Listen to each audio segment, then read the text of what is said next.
Sur cette vidéo TikTok, visionnée 1 million de fois, un enfant d'à peine 10 ans joue les guetteurs sur un point de deal au sud de Rennes. Loin d'être un cas isolé, des mineurs de plus en plus jeunes sont recrutés par les trafiquants pour assumer certaines petites tâches.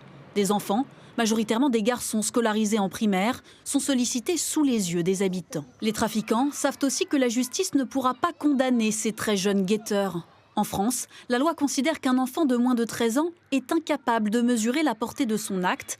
C'est ce que l'on appelle la présomption de non-discernement. À cet âge, il risque des mesures éducatives, mais aucune peine d'emprisonnement. Pour éviter qu'il soit recruté par les dealers, à Marseille, Ça va les gars?